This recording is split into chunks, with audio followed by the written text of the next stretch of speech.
Sue Borison here with Your Teen Media, and today I'm here with Hadassa Meyers, founder and director of educational services at A+ Solutions. Thanks for being here. Thanks for having me. Nice to be here. So I wanted to start with, we're at this unusual point in time right now where school is almost ending, and for some, this online learning didn't go so well. So parents and their kids might be feeling like, you know what, let's just let it go. It didn't go so well. What's your advice? So I get the frustration. Everyone is kind of dealing with this in a different way. Schools are setting up distance learning in different ways, and it worked for some students and it didn't work for other students. But I think that just saying, let's just leave it, start over in September is not the best idea. And here's why. There's a lot of learning that usually goes on from March to June or March to the end of May, depending on when your school ends. And to just kind of say, well, let's chalk it up to COVID-19 and, it's okay if they didn't learn, isn't the best attitude, because there are a lot of skills they were supposed to get in that short amount of time. And if they didn't get those skills, they may be at a deficit in September. So I don't think we want to say, let's just forget about it. I think we want to evaluate what happened and see what we can do to kind of tune in for those last few weeks, or maybe even make up for some lost time over the summer. That's great advice. Thanks. Kids who were struggling before, that school was more of a challenge, maybe they had an IEP or they had an aide. What is that typically looking like in the home right now? So I think there's a lot of overwhelm and there's a lot of frustration. For some kids, their support services, whatever they might have had in school, are continuing during this time in some obviously alternative way. And something might be happening. They might be getting some tutoring or some support from their classroom teacher. For a lot of kids, that's not happening. And so they're not really getting any special supports that they may have been getting in school. So they're being asked now to do the same work that everyone else is doing. Whereas before it might have been the same work, but presented in a different way, or maybe someone was pre-teaching that material to them or going over that material after it was presented to them. If that's not happening anymore, that student's going to still struggle, right? Because the challenges, the differences didn't go away, just the services went away. So now mom or dad is the support person, and that's really, really hard. And they have to be the ones to step in and make sure that student is getting what they need. And for some parents, they don't necessarily know what they need. For some parents, they may very well know what they need, but if they didn't go to school for special education, they may not know how to help their child. So it's really, really challenging. Is there one best tip to give to those parents of something that they can do to support their kids? Yeah, I think one thing that we can do is, let's not be afraid to reach out and to the teacher or to whoever the person is, the intervention team that your child normally works at, and say, this wasn't working. This is what my child needs. I see that they're really, really struggling, and here's why. And I need your help. Don't be afraid to reach out. If that doesn't feel like that will get you anywhere, then I think it's time to look outside, see if there's a company or an agency that you can call to provide a teacher, an intervention specialist, somebody to help you with this process. And I think that there's nothing wrong with asking for help. This is a really, really difficult time for everyone. Okay, and we're going to get a little more into what A+ Solutions offers later, but they certainly are a place you can call to get support. So there are some kids who weren't struggling in school, but are now struggling at home because of the change of the way learning is being delivered. Mm-hmm. How does that look? So I think that, like you said, it's just all very new and all very overwhelming to all of us, and not everyone processes information the same way. And so yeah, some kids are really struggling. What needs to happen is you need to kind of get a sense, and I think I might have mentioned this before, like you might be in the dark and not know exactly why things are not working well. It's important to have that dialogue with your teen and say, like, what do you think is going on? Like, why do you think this is not working for you?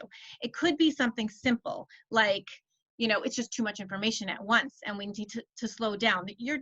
You might not know what's happening, but your teen actually might know what's going on. So a conversation about, like, why do you think this is not working? Again, reaching out to the classroom teacher and finding out what they're seeing on their end. And just trying to put those pieces together, the feedback you're getting from the teacher, what your teen is experiencing, and to try to, like, make sense of it all and figure out how to, maybe take a pause and, like, come back at it from a different angle. So one of the things that your specialists know and are particularly good at is working with a school, right? Like, they know how to talk to the teacher and talk to the interventional specialist there. Parents aren't always so good at that. So what are the best tips to give to parents? We're suggesting that they call these people at school. They might even need a team meeting at some point. Mm-hmm. Coming in and demanding probably doesn't work so well. What does work well? I think you want to be a team player. You want to show the intervention team or the school team, whoever it is, you want to show that you're not coming at them like with an attack. You're not saying they did anything wrong. You're a collaborative partner. You want to help them educate your child, but you know your child best and you know what they need, and you want to make sure that your child is being supported. So you're coming at it as a team player, someone who's really working together with the school to help meet the needs of your child, and understanding also that this is a really hard time for everyone. This is a really hard time for schools. This is like an impossible time for teachers. Teachers are actually working harder than they were working before, if that's even possible. They really are. So you're not putting anyone at fault. You're not criticizing. You're just advocating for your child, saying what they need, and expressing what is happening. So is there like one sentence that people should start the conversation with that kind of shows that I'm here on your team, like we're all on the same team? Yeah, what about just starting off with, thank you so much for everything you're doing in this really difficult time.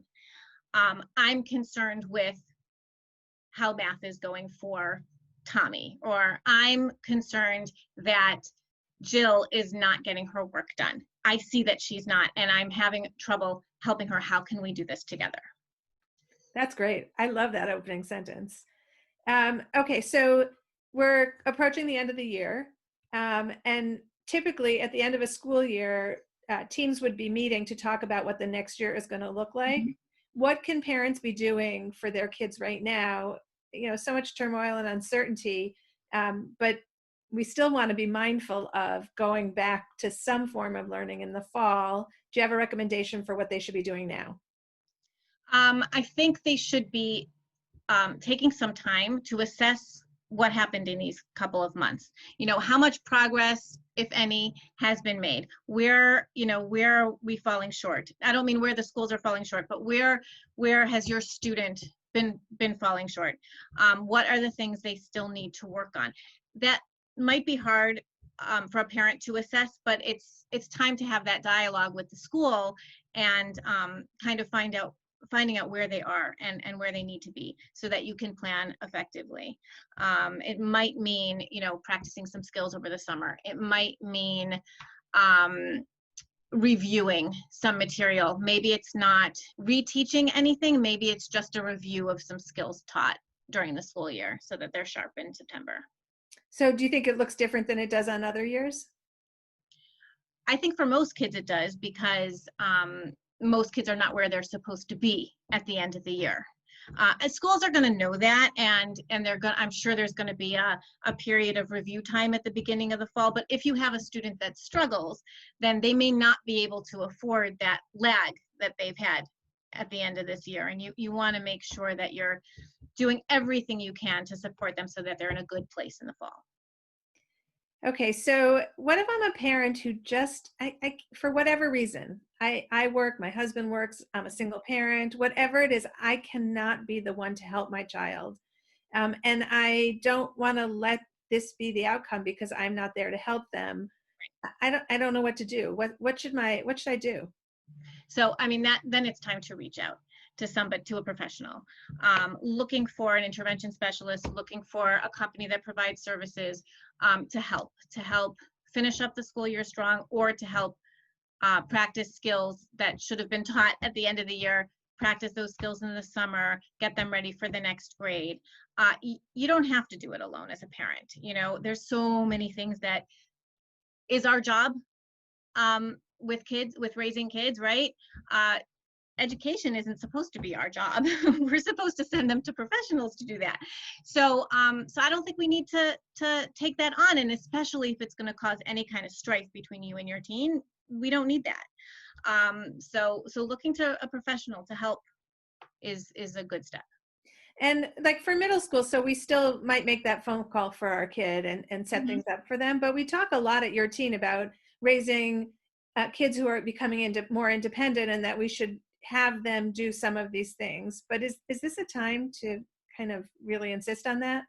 I think this is the time where you want to step in. I mean, you know, it depends. Every kid is different, but this is a novel situation. Kids are being asked to do things that they weren't asked to before. You want to help your child advocate for themselves. You know, you have a 16-year-old. Yes, they should be going to the teacher. You shouldn't be going for them in a regular situation. But this might be too much. It might be just too overwhelming. And the thought of them having to do one other thing might just be too much. And so you might have to make that initial phone call or email, but I would include your teen in that process so that they can follow it through the next time. Okay, so I'm here and I'm desperate and I'm ready to call A Plus Solutions. What do I do? What can I expect when I make that phone call? Sure. So you can call or visit our website and set up a consultation appointment. Right What's now your we're, website? Tell us your website. oh, sorry, thinkaplus.com. A plus is actually written out, THINKAPLUS.com. Or you can call us 216-896-0111. And you don't have to be in Cleveland, right? That's a Cleveland area code, but you don't have to be in Cleveland. Right. You don't have to be in Cleveland because just a couple months ago, we put everything online. So now all of our services are online. And you can make that phone call or go to our website and sign up for a free consultation. And I will meet with you virtually or over the phone or on Zoom, and we can talk about everything that's going on and then set up the most appropriate plan going forward. And what are the options? I think there are 4 different approaches you can take, right? Well, it depends on what you're looking for.